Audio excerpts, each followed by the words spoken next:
নমস্কার, সপনাভিক নিউজ নেটওয়ার্কে স্বাগত। সামনে বিধানসভা নির্বাচন, শাসক প্রধান বিরোধী সব দলই ব্যস্ত সেই ভোটের প্রস্তুতি নিয়ে।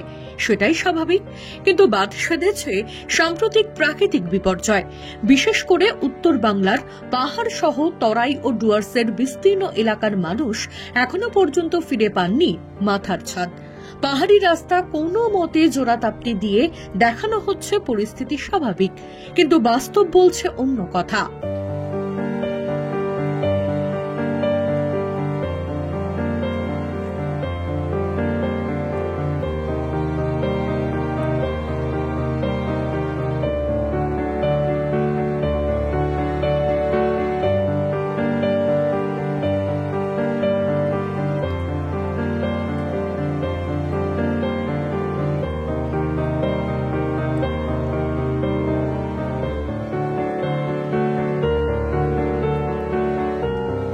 এই সমস্ত দুর্গত মানুষদের পাশে দাঁড়িয়েই বোধহয় ভোটের কাজ শুরু করেছে সিপিআইএম কর্মী সমর্থকেরা।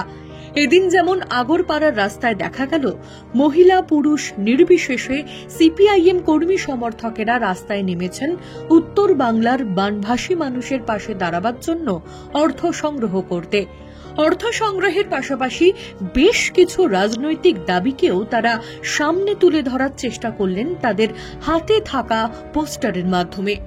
যেমন উত্তরের এই বিপর্যয়কে জাতীয় বিপর্যয় ঘোষণা করতে হবে, পাশাপাশি এ সংকট সময়ে শাসক দলের ভূমিকা নিয়েও প্রশ্ন তোলা হয় জামায়াত থেকে। তবে শূন্য সিপিএম এর এই কর্মসূচি শুধু আগরপাড়া নয়, চলছে গোটা দক্ষিণ বাংলা জুড়ে।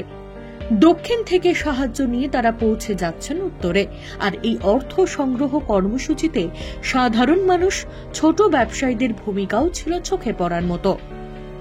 ব্যুরো রিপোর্ট, সপনাভিক নিউজ, আগরপাড়া। সমস্ত খবরের আপডেট পেতে লাইক করে সাবস্ক্রাইব করুন সপনাভিক নিউজ। সেই সঙ্গে বেল বাটন প্রেস করতে ভুলবেন না। আপনাদের একটা সাবস্ক্রিপশন আমাদের জন্য অত্যন্ত মূল্যবান। একই সঙ্গে ফলো করুন আমাদের হোয়াটসঅ্যাপ চ্যানেলটিও। জয় হিন্দ।